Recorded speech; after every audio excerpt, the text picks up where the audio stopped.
Bem-vindos ao vídeo especial do canal Lanterna para a gente falar um pouco sobre a seleção brasileira nesses dois últimos jogos da eliminatória para a Copa. Seleção brasileira que conseguiu se classificar, mas com alguns percalços. A seleção brasileira teve uma quebra de recorde, né? Teve a pior campanha das eliminatórias, né? O Brasil que terminou em quinto lugar com 28 pontos, né? E a Argentina que já estava classificada, já estava com o primeiro lugar garantido, apesar de ter perdido a última rodada, chega como a grande favorita aqui da América do Sul, né? Exatamente. A Argentina conseguiu 38 pontos nessa competição pré-Copa, né? Que garante as vagas para a próxima Copa. E, sim, foi bem tranquilo. Inclusive, o Messi conseguiu a artilharia do campeonato. A primeira vez que ele conseguiu isso, desde a primeira vez que ele jogou pela seleção argentina. Ele fez 8 gols nessas eliminatórias e conseguiu o recorde de jogador mais velho a conseguir, né, esse feito individual, que agora ele tá com 38 anos, né? Já tá aí caminhando pro fim de carreira. E talvez nem jogue a próxima Copa. E voltando as atenções para os jogos do Brasil, né, o primeiro que a gente vai falar é o Brasil e Chile, que foi 3-0 para a seleção brasileira, que olhando o placar assim, dá para dizer que foi uma partida convincente. Sim, eu concordo com você. Inclusive, foi uma ótima partida do Estevão, né, que conseguiu aí, que começou a ser convocado agora e tal, muito jovem, e conseguiu o seu primeiro gol pela seleção nessa partida contra o Chile. Foi o primeiro dos gols do Brasil, e agora ele é o jogador mais jovem a marcar um gol pela seleção brasileira nas eliminatórias da Copa. Outro jogador que se destacou também, apesar de não ter jogado tantos minutos, foi o Paquetá, né? Exatamente. O Paquetá que voltou agora à seleção depois daquela polêmica, né? Questão da Bet e tal, ele que foi inocentado, só agora ele pôde voltar a seleção brasileira, mas que com poucos minutos ele deixou a marca dele. O Paquetá entrou no lugar do Martinelli, né? O Martinelli que vinha fazendo uma partida ok, mas o Paquetá entrou muito bem nessa partida e conseguiu marcar o gol, assim, numa oportunidade, que a bola já estava indo meio na direção do gol, talvez batesse na trave e tal, mas ele, muito oportunista dentro da área, cabeceou ali em cima da linha e conseguiu fazer um gol que, assim, deu uma confiança pro time do Brasil no decorrer agora, né, dos amistosos que a gente vai ter antes da Copa do Mundo, com a sequência que ele pode ter na seleção, porque ele sempre foi, né, desde a primeira vez que ele foi convocado, um jogador muito importante para a seleção brasileira, para ditar o ritmo ali do meio de campo do Brasil, mas por conta desses problemas, dessa investigação, ele vinha há 2 anos não sendo convocado. Mas o Ancelotti viu, né, essa oportunidade de voltar a convocá-lo agora que ele foi inocentado nesse caso de possível manipulação de partidas por causa de um cartão amarelo que ele teria tomado em 2023, chamou ele e ele correspondeu, como ele sempre fez. Então, assim, Paquetá é um ótimo jogador e a seleção só tem a ganhar com essa volta dele. E a segunda partida, por outro lado, foi uma decepção, né?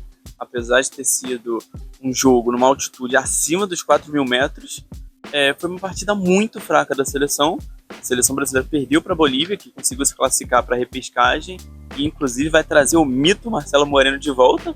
Pelo menos é a intenção dele, né? Exatamente. Voltar para ajudar a seleção boliviana a se classificar na repescagem. Mas eu acho até um pouco difícil, já que tem 2 anos já que ele se aposentou e talvez fique um pouco complicado para ele voltar a ter um nível de seleção, né? Eu penso que ele pode, se não jogar, mas pelo menos estar no banco, para dar aquele apoio, ajudar de repente taticamente, porque com todo respeito aos jogadores bolivianos, eu acho que não vai fazer tanta falta tirar um jogador para colocar ele ali no banco. Eu acho que pode ser um caso muito parecido com o Daniel Alves, né, que nunca tinha ganhado uma Olimpíada com a seleção com a qual ele jogou mais, né, que o Neymar ganhou a Olimpíada, o Renato Augusto ganhou a Olimpíada e tal, o próprio Gabigol ganhou a Olimpíada e ele não estava no elenco, mesmo podendo, né, ser convocado e por causa de uma gratidão e tal, por tudo que ele fez na seleção em outros tempos, foi chamado para a Olimpíada e conseguiu o ouro lá com o Richarlison, nessa outra geração que ganhou o bicampeonato. E o lance, né, do gol da Bolívia foi uma marcação de pênalti muito polêmica, principalmente o presidente, né, da seleção. Ele reclamou bastante da arbitragem nas coletivas após o jogo. Eu achei um lance muito infantil, né, do Bruno Guimarães. Não existe dentro da área tu ficar dando cotoco na perna do jogador. Ele pode ter valorizado? Com certeza, ele deu uma valorizada.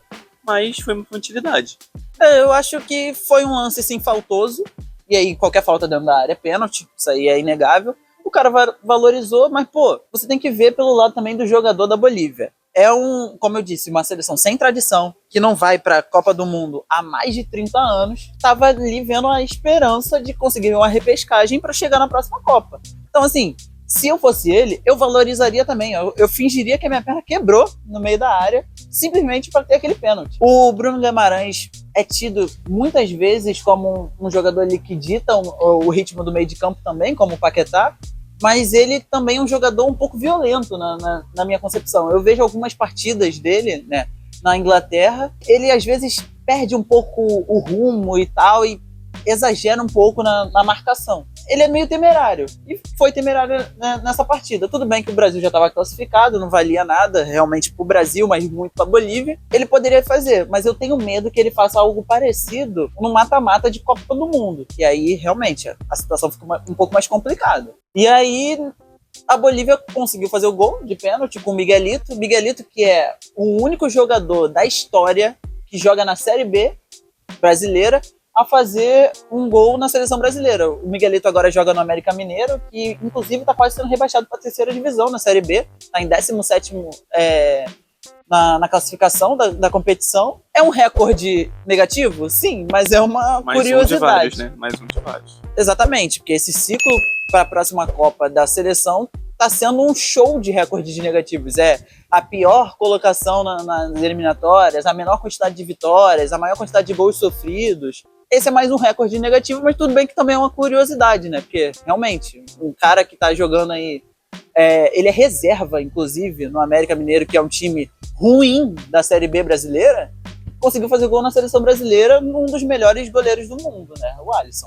É que a seleção brasileira, agora que terminou as eliminatórias, a gente, pelo menos do meu ponto de vista, dá pra confirmar que não anima ninguém. Não tem como a gente conseguir visualizar uma campanha que vai ter sucesso nessa Copa do Mundo. E não tem nem como colocar a culpa no Ancelotti, porque ele acabou de chegar, talvez não dê pra colocar a culpa no Ancelotti diretamente, mas acho que esse desejo de querer o Ancelotti na seleção atrapalhou bastante, principalmente na questão de quem estava comandando o time, né? Porque ficou nessa decisão de botar o Diniz, tirar o Diniz, veio o Dorival, demorou a tirar o Dorival. Exatamente. E aí agora o Ancelotti chegou muito em cima. Não tem aquele ciclo completo e nem meio ciclo para poder ele conhecer os jogadores, decidir quem ele vai levar, apesar de ele ter falado que já tem uma base para a convocação final. Mas eu não consigo enxergar essa seleção indo longe na Copa. A única coisa que me dá esperança é se a gente for pensar na Argentina, que foi para a Copa do Mundo, a última Copa do Mundo, né?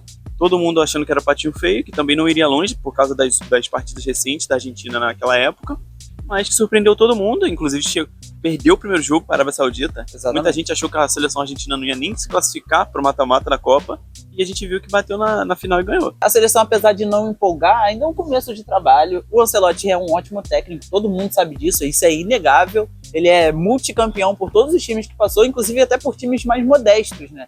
E... calma aí. Pausa da bicicleta. Olha lá, ele tá olhando pra cá. Que artista. Ele acha que a gente vai ficar puto. O Ancelotti é um técnico multicampeão por todos os times que passou, inclusive pelos mais modestos, como o Everton. Ele fez o Everton ser um time muito competente. Fez o Richarlison, inclusive, ser um grande jogador. Ele foi convocado as primeiras vezes para a seleção quando ele jogava no Everton do próprio Ancelotti. Tem tudo para melhorar, cara. Mas, assim, a seleção hoje é um esboço do que ela pode ser, do que é esperado que ela seja. Então a gente tem que ver aí o caminhar.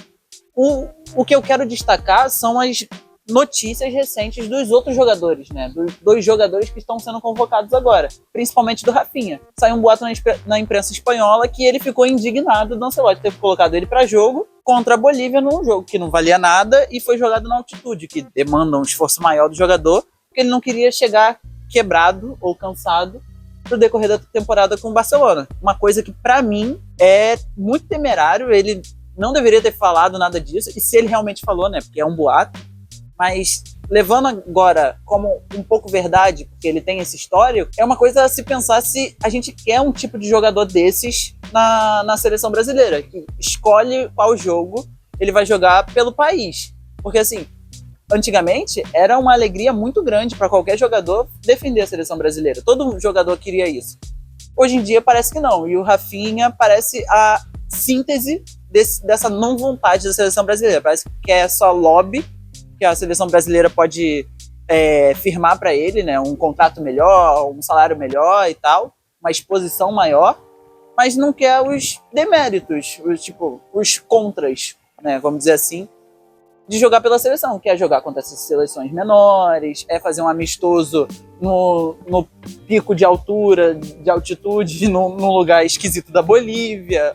Esse nem era amistoso, era um jogo que valia alguma coisa assim. A gente podia ter ficado numa colocação melhor na classificação, apesar da gente já estar classificado. Mas eu acho muito esquisita essa declaração dele, se for verdade mesmo. Esse é mais um dos vacilos do Rafinha, né? Como você falou, ele tem um histórico com isso. Um dos mais recentes é a questão do Mundial de Clubes, né? Muitos times querendo disputar, muitos jogadores querendo estar num campeonato desse, o primeiro que foi realizado, e ele falando que queria estar de férias, que ninguém perguntou para os jogadores se eles queriam jogar. E o problema maior é que ele estava de férias, o Barcelona não jogou essa competição, e mesmo assim ele falou merda sem nem estar no campeonato. Exatamente. E teve a questão do Romário também, dele querer dar uma de brabão antes da partida, e a gente viu o que aconteceu no jogo. Tomamos uma goleada para a Argentina, depois do porrada neles. Pois é, então, realmente, é uma questão a se pensar se esse tipo de jogador merece estar na seleção. Porque o que o Rafinha tem jogado no Barcelona, sim, ele faz por merecer de ser convocado. Mas essa questão de se ele tá ali por estar, por lobby, por melhorar o status dele como jogador, ou se ele realmente tem amor à camisa da seleção e se ele realmente quer ajudar a seleção a ganhar esse Hexa, né? Sim, e assim, você vê outros jogadores com menos habilidade, menos coisa do que ele, como o próprio Richarlison, né? Que é um jogador bem mais limitado do que o Rafinha, que ele defende a todo custo as chances dele de chegar na seleção. Ele não vinha sendo convocado, foi convocado agora com o técnico que confia muito nele e fez de tudo para falar bem da seleção, mostrar a honra que é defender o próprio país. E aí o Rafinha vem com essas, assim, eu acho meio bizarro ele não dar valor suficiente para essa chance. E se eu fosse jogador, eu ia estar no paraíso com essa oportunidade. E ele parece levar como nada. Então foi isso. A gente comentou um pouco sobre as 2 últimas rodadas da eliminatórias da Copa do Mundo do ano que vem. E comentou também sobre o que a gente pensa, né, do futuro da seleção brasileira. Esse foi mais um vídeo aqui no canal Lanterna. Se você gostou, dá o like aqui embaixo, comenta para gerar engajamento pra gente e compartilha com seus amigos pra gente chegar em mais pessoas. Muito obrigado e até o próximo.